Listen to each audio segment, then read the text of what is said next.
Today reviewing the HAVN BF 360. This is their second ever case, and it's interesting because it's an airflow focused case. The front has two 180mm fans.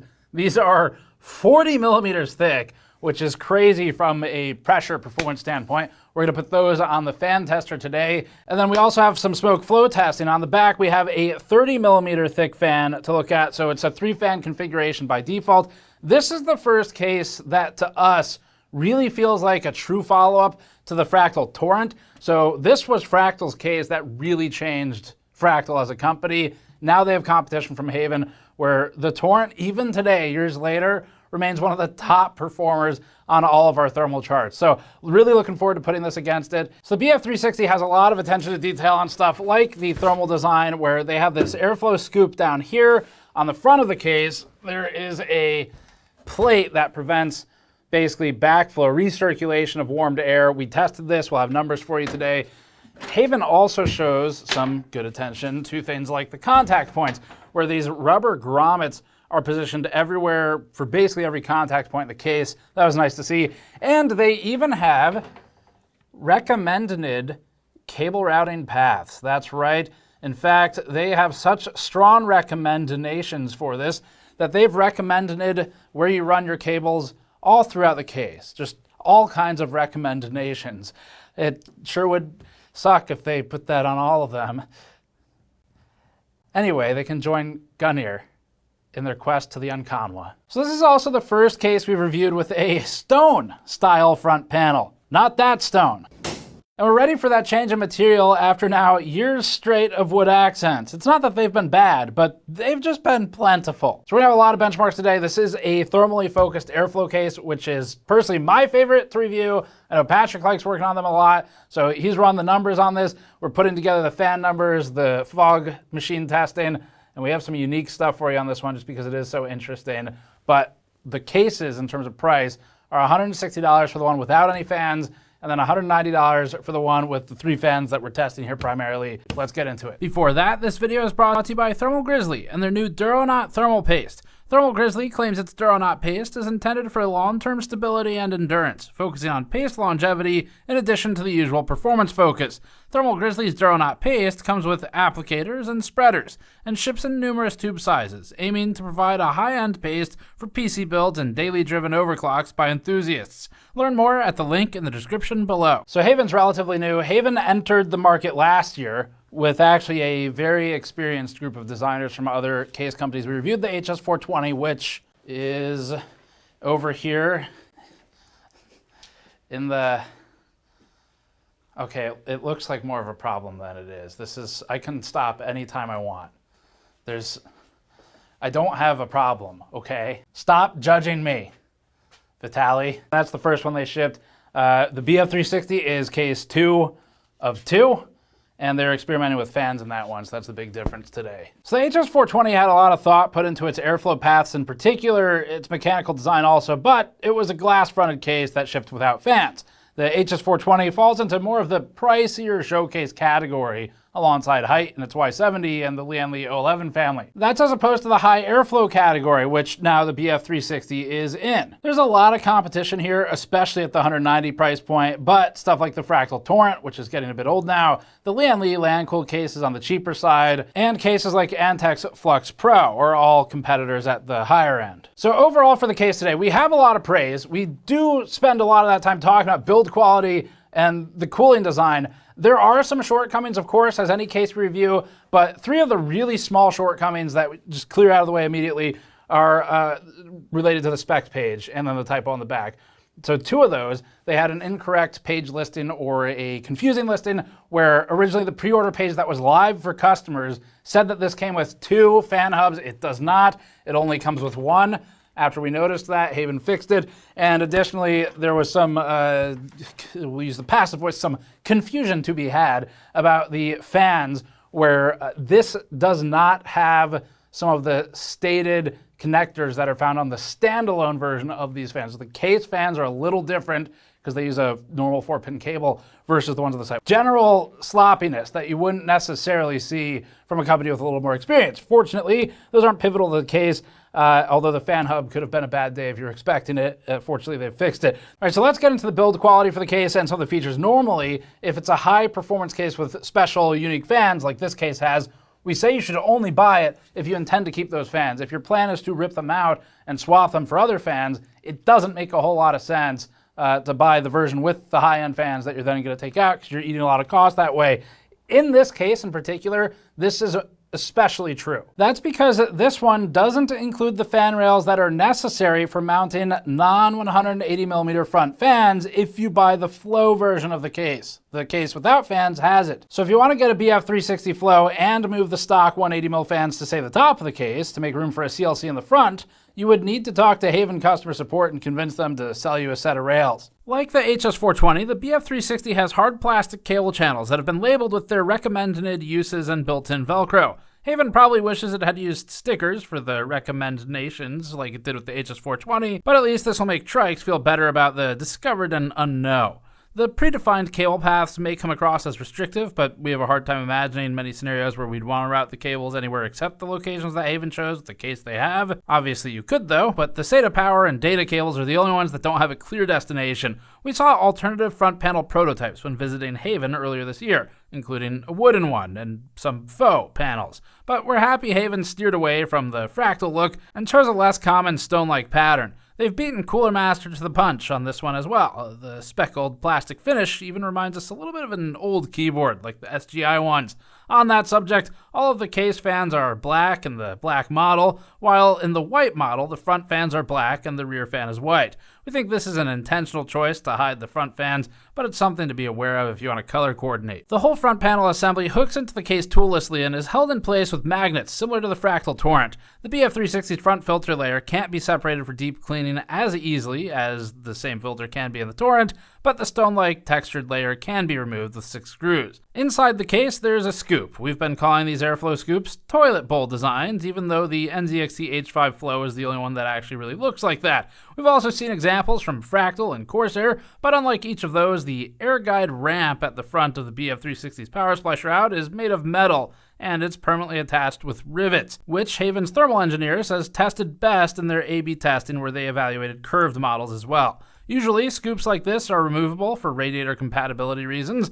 The Flow doesn't claim any front radiator compatibility in the first place though, and when planning a build in the non-Flow, just keep in mind that the front edge of the scoop is 8 centimeters back from the front fan bracket, although that's plenty of room for conventional radiator and fan combos. To match the scoop, there's an anti-backflow plate, as they call it, that blanks out part of the top fan mount above the 180mm fans. Backflow, in this case, would mean air flowing out of the case through the gap and recirculating into the front fans, reducing their cooling effectiveness. The GPU support arm in the BF360 doesn't match the quality of the case's design. The HS420's support is sturdy and braces against the power supply shroud, while the BF360's is less reinforced and relies solely on friction with the rubber cable grommet to keep from sliding down. Moving to 2 points of contact with the GPU is a good idea for an upgrade, but in practice it means that one point will always be looser than the other. The most positive change is that the new design can provide support to about 35 centimeters down the length of a GPU, whereas the HS420s can only reach 28 centimeters. For packaging, HAVN arranged the styrofoam inserts so that they don't catch on the punched-in handles of the outer box, which is surprisingly rare and actually good design. It's not a big deal, but when you unpack multiple cases every month for years on end, you start to notice these things. HAVN also uses labeled Ziploc bags for its screws, which helps reduce waste versus single-use bags, while keeping screw types separate. On one of the 2 review samples we were sent, the front I/O wasn't lined up correctly with the cutouts on the surface of the case, making the USB Type-C port inaccessible. This is the first fit and finish problem of this kind we've seen from HAVN. We were able to fix it ourselves, fortunately, but this shouldn't happen on a nearly $200 case. HAVN's H-series fans have a few features worth calling out. First, the unusual shape of the hub was supposedly intentionally designed to, quote, guide air towards the fan blade for smoother flow pattern, end quote, while the fan blades themselves have a sawtooth pattern that we've seen many times in the past from companies like Fractal and EK. The fans are 40 millimeters thick, which gives extra length to the fluid dynamic bearings, which HAVN claims increases durability and stability from our interview and discussion with them previously. The fan frames are molded so that cables can be threaded through the corners, which is a nice way to reduce cable clutter without committing to something like Lian Li's Unifan system. And the rear fan's cable is routed through a special hidden channel at the top of the case. Retail H-series fans include the Lupin trademark cable system with daisy-chainable male and female connectors on each fan. But after we identified a potential error in the documentation, HAVN clarified that the ones shipped to the BF360 Flow all have regular old 4-pin connectors. We're not fully sure how to feel about the trays they've chosen for storage drives. They look like a nightmare to manufacture with the rubber grommets, the rivets, the studs, and a removable inner piece, but the end result is a completely normal drive capacity of 4 total 2.5-inch drives, or 2 total 3.5-inch drives by modern standards. The 2 trays are mounted in the cable management area by default, but there's actually a third mounting location behind the motherboard tray that may be preferable if you want to free up room for cables. One of the other details we liked on the case is that HAVN has recommitted to basically putting rubber everywhere on the case where metal meets metal. It's not literally everywhere, but it's pretty close. That includes on these drive cages, which is actually really the one place that the HS420 was missing some of the rubber grommet detailing, and they've added it in this one. There are also textured grips inside the handles on the side panels. They don't do much functionally, but from a user experience perspective, they indicate where to pull on the panels and in what direction. As for radiators, the top radiator tray is the entire roof of the case, so removing 2 screws and sliding the tray off gives unrestricted access to the interior. The only downside we noticed is that if you mount HAVN's extra thick 180mm fans to this tray, they'll obstruct the cutouts along the top edge of the motherboard, and CPU power cables may come close to the fan blades as a result. HAVN's claims for radiator support are extremely conservative, with the Flow only officially supporting radiators in the top of the case and only up to 360mm. The front and top panels are held on with magnets, but all panels have additional screws to secure them during shipping. The glass side panel is beveled on each corner, and the plastic gutter that serves as its seat is shaped to match. Both side panels have metal studs on the top edge, in addition to the usual snaps, to make sure nothing sags out of alignment, which is similar to the strategy Trix used for its L70 update. All right, so we're getting to the thermal testing for this. For this case, we did 3 primary alternate configurations. All the alternates are tested at 100% fan speed, and then we test the case basically as is for noise normalized. That's because it's easier to control the variables at 100% fan speed if you're adding and removing fans. And then what we do is we disclose the noise level in addition to the temperature results.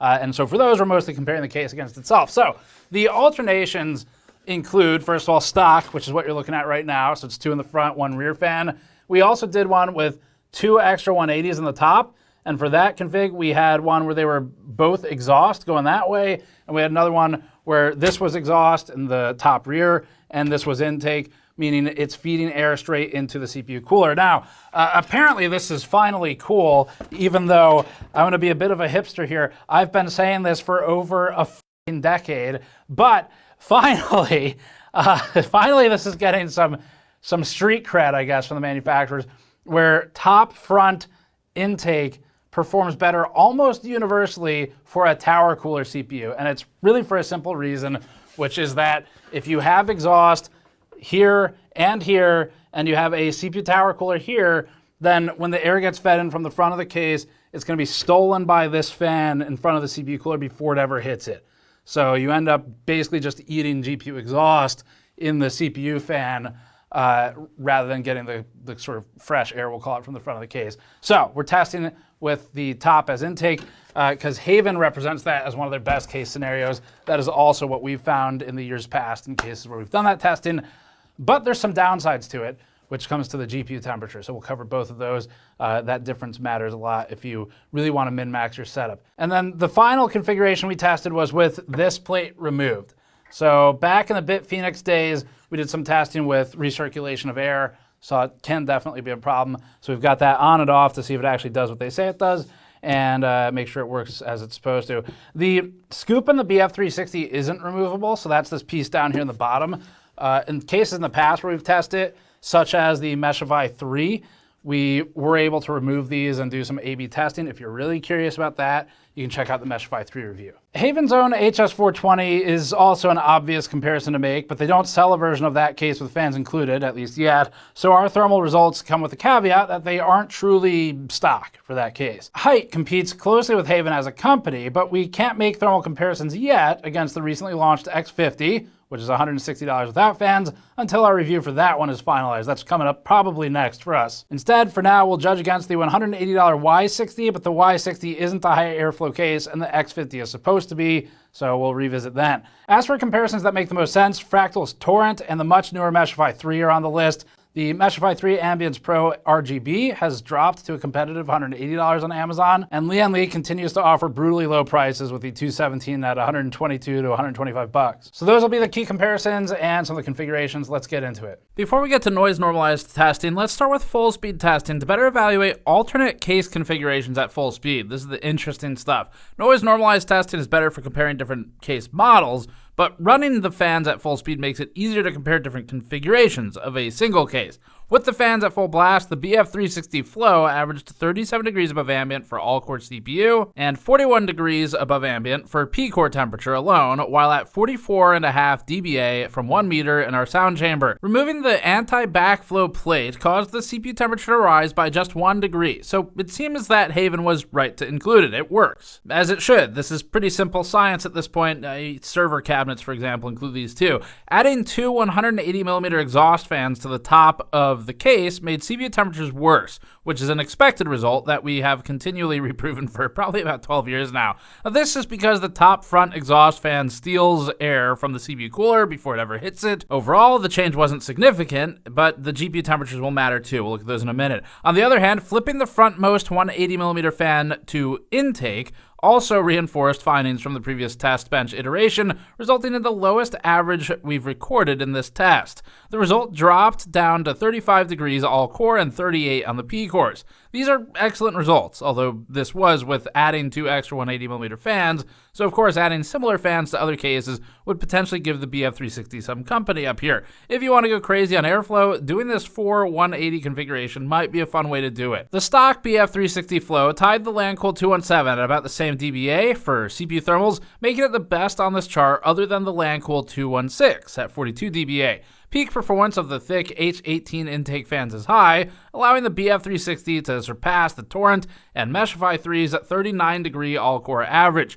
Like the Torrent and the 217 though, the BF360 is noisy at max speed, registering at 44.5 dBA. The stock BF360 flow averaged 40 degrees for GPU thermals and 44 on the VRAM, which was completely unaffected by the backflow plate. That makes sense since the plate is at the top of the case here. Adding the two 180mm fans as pure exhaust at the top of the case aligned with the GPU's flow-through cooler and brought down the average to 39 degrees. Meanwhile, the mixed intake exhaust configuration at the top raised the GPU's average temperature to 42 degrees. It's actually a pretty big difference, especially for a GPU. This is why it's important to consider more than a single temperature during configuration if you really care about min-maxing it. This was better for CPU thermals, but it was worse for the more sensitive GPU. Maybe you get an extra couple megahertz out of boosting as a result of that from the GPU if it's the lower of the two. With the flow-through GPU cooler pushing hot air up towards the roof of the case, the best compromise may be to leave the stock configuration alone and stick to front intake, rear exhaust, or if you use the top, maybe just the rear top location. The 217 is tied with the BF360 here, just like it was for CPU thermals, and the Meshify 3's relative placement is also the same at 1 degree warmer than the BF360. Meanwhile, the Torrent is slightly cooler at 39 degrees. Noise-normalized thermals are next. For these tests, we place the case in our hemi-anechoic noise chamber and lower the case fan speeds in tandem until the overall noise level hits our desired 27 dBA SPL threshold. We have a whole video detailing how we built this chamber. It was very expensive, but it was basically sponsored by you all in our audience. And if you'd like to support our continual improvement with things like this, you can go to store.gamersnexus.net and consider grabbing one of our coaster packs, PC building, anti-static mod mats, or our soldering mats. Thanks. Alright, so the BF360's large intake fans and unique fan hubs should help it in noise-normalized testing. The BF360 Flow is an excellent company here, with an average all-core CPU temperature at 41 degrees Celsius above ambient and P-cores at 45. that matches the LandCool 217's performance almost exactly, whether the 217 is in CPU or GPU mode. And although the MeshFi 3 Ambience Pro RGB was cooler, it's within our rough 1 degree margin for error. The Torrent is similarly close in the other direction, with the BF360 coming out ahead. The HS420 result, shown here, is tied with the Torrent, but that's with the HS420 using the Antec Flux Pro's stock fans because it didn't ship with any of its own. That's 6 fans in the HS420 for that test. The Y60's stock performance is on the complete opposite end of the chart at 53 degrees all-core. Again, the Y60 isn't an airflow-focused case. You'd really want to go with some kind of closed-loop liquid cooler for that one in the very least. The Flux Pro ends up about the same as the BF360 as well, so overall, the BF360 is one of the most competitive cases on the chart and is more or less within rerun variants of the best cases. It's functionally tied for the best. The BF360's noise-normalized GPU temperatures in the same test were also very good, at 43 degrees above ambient and 47 for the VRAM. The Torrent keeps the crown here with its 40-degree average, which is a meaningful improvement over the BF360. The BF360 falls within 1 degree of the LandCool 217's GPU mode result, and it almost exactly matches the MeshFi 3's average. As with CPU thermals, the HS420 is 1 degree warmer than the BF360 using Antec's fans, and that's a good result for the BF360, considering the configuration we had the HS420 in. The stock fans are biased low, so that the lower intake fan in the BF360 points into the airflow scoop, which shows an intentional focus on GPU thermals.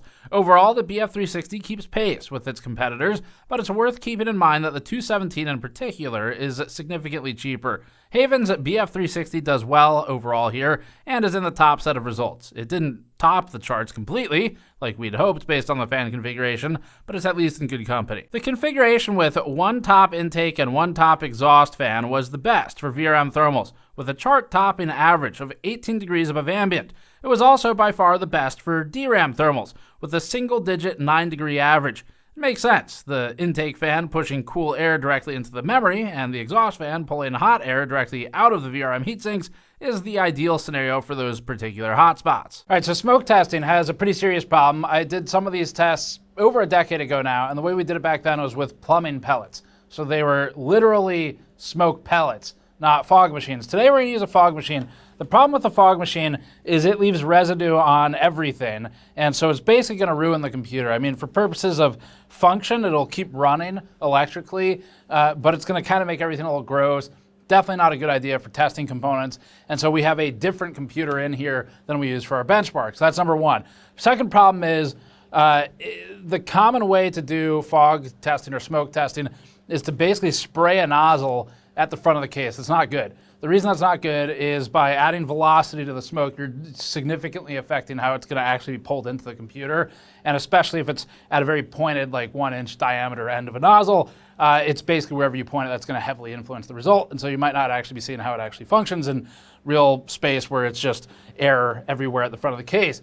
There's a couple other problems too, such as being unable to do a fully contained volume surrounding the case, where you could see how the different positive or negative pressure systems that form impact the smoke ingress and egress at other areas than the front. And so anyway, long story short, about 10 years ago, in the driveway of the old house where I was running the site, I had built a cardboard box with some saran wrap and tape and made a smoke testing machine. And it worked great, except for the fact that it took about 5 hours to set up every time, so we stopped. This is a stand-in option. What we're gonna do is fill this volume with fog, and this is not a perfect seal, but it's good enough. So we basically fill this with fog somewhere else. I'm gonna fill it through the top with the fog machine. I will set it up roughly in front of the case. It's about the same size as the case. And then when we pull the panel, what's gonna happen is the computer will be fully responsible for pulling the air in without any influence, or at least as little as possible, from us. So we're not gonna be affecting it by pointing the nozzle at different points of it or whatever the case may be. Now, the plumbing pellets would be ideal. Problem with the plumbing pellets is that instead of residue on everything, everything smells like carcinogens, because that's what it is. It is burning something to create smoke, and we don't want that either. So the best middle ground is gonna be the oil that's used in a fog machine. It is not gonna be problematic for anything other than it's just kind of gross.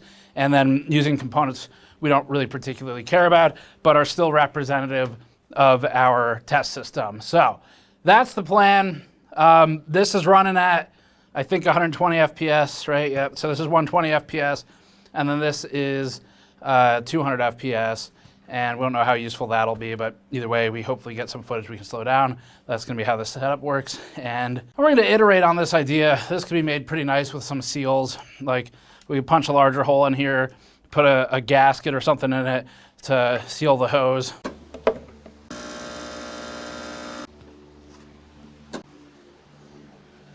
So here's the flow testing. The front top fan appears to spray wide, with the top of the inlet arcing the air up toward the top of the case. We did 2 takes of unloading the fog here. One of them was more evenly distributed between the 2 fans at the same time, but the other one kind of had the fog more shifted from its density towards the bottom, which proved useful for seeing how it interacted with the GPU in isolation before the fog got into the top fan. So we'll show that first. We can see the air from the top half of that bottom fan entering the case and immediately going through the flow-through fan in the GPU. Beneath it, the rest of the air hits the scoop, and the air makes it through to the leftmost GPU fan, which will enable cooling into the GPU.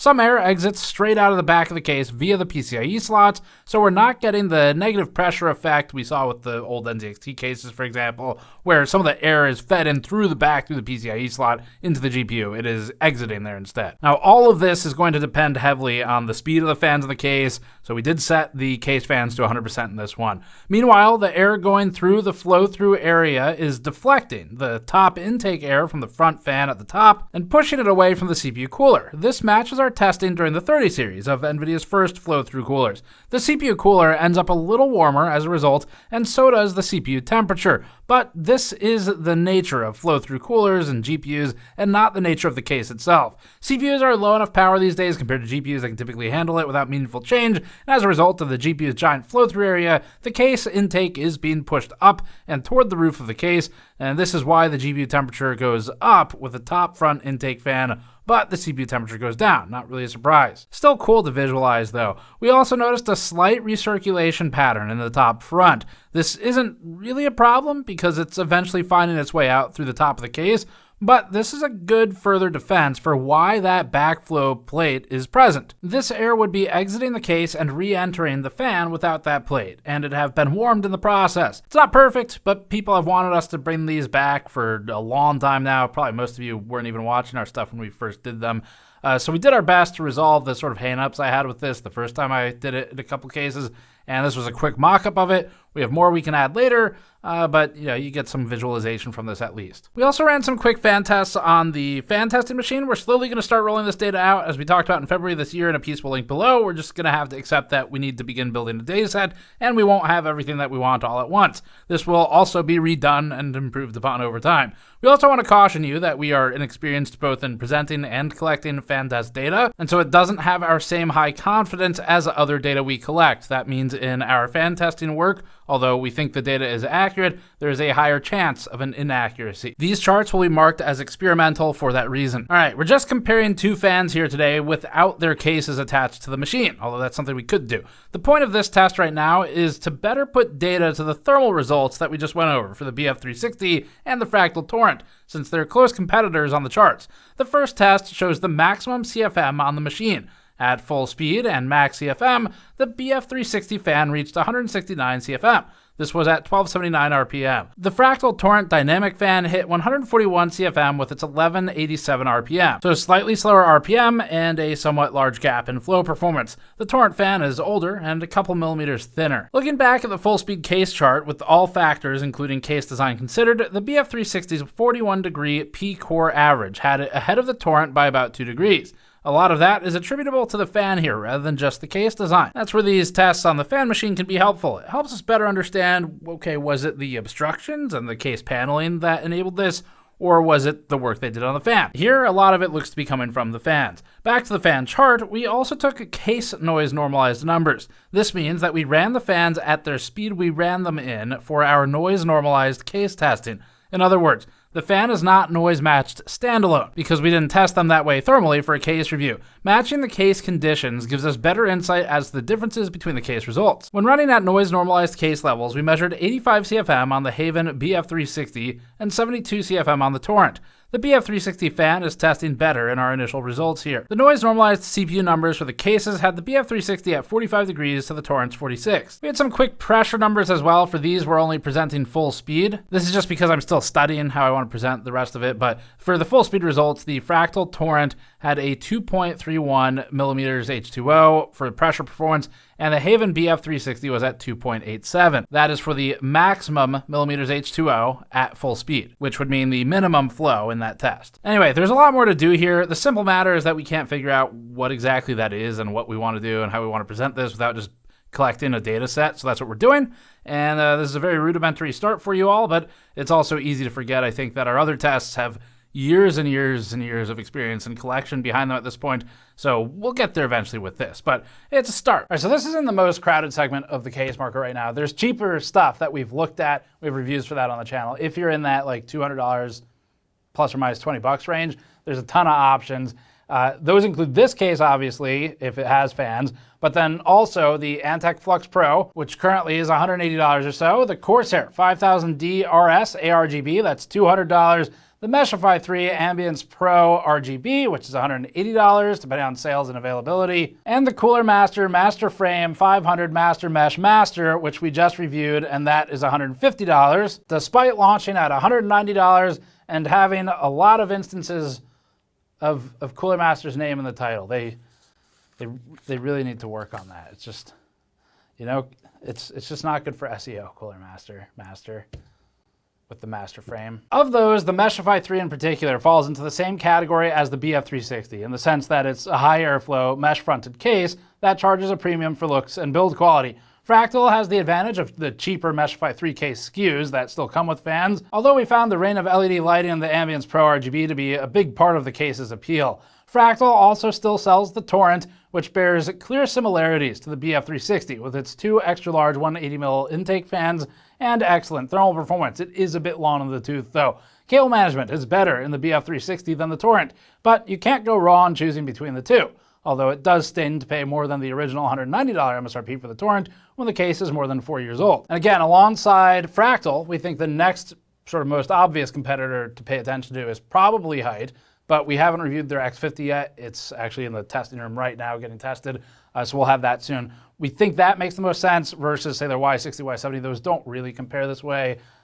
This is a much better case from a thermal airflow standpoint versus the fish box style. But the X50, fish tank style, the X50s, though, that should be a pretty close comparison, even though it looks very different.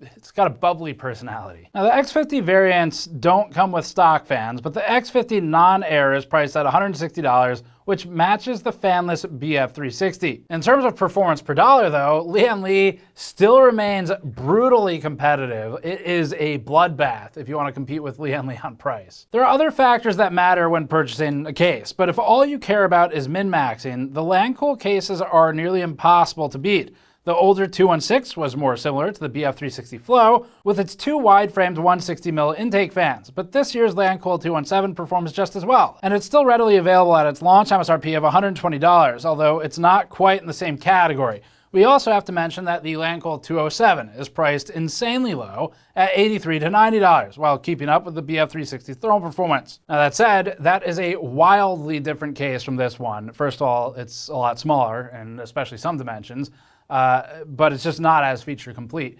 If you're looking for really good thermal performance though, and like basically as cheap a box as you can get while still being really high on the charts, that's still, the 207 is gonna get kind of our recommendation for ultra budget high performance. This is a much more refined case.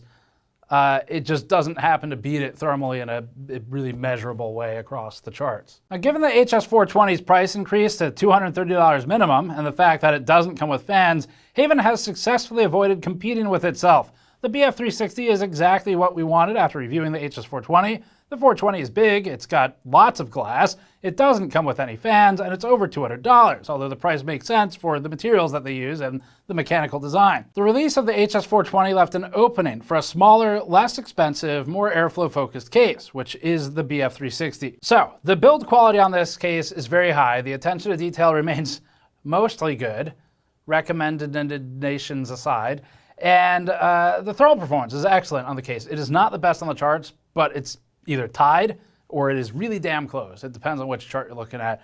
I think there might have been one instance where I guess it was the best with the fan config swapped, although you could add fans to the other cases too. But point being, thermal performance is very good on this overall, functionally tied for best in some of the situations we tested. The LANCL 217 and other LANLI models have a better price to performance ratio. And so in that sense, they can be better strictly from value. But the BF360, we think, is a really good combination of build quality and thermal performance and just overall refinement to try and make up for that big price difference that there is. Also, sizing's a bit different too. So HAVN, if you're watching, and I know you are, please send an email and let us know what your plan is for obviously the greatest oversight in case manufacturer history, not the one where the Fractal thing caught on fire. They did fix that though, to their credit, and did a good job with it, but actually the recommended cable channels. Thanks for watching. Subscribe for more. Go to store.gamersnexus.net. Support us directly, like by grabbing one of our PC building anti-static mod mats, which has cabling, wiring diagrams, also has screw tracking grids and ruler and some other things on the mat to help you with your PC builds. Or you grab one of our solder mats or other items. We'll see you all next time.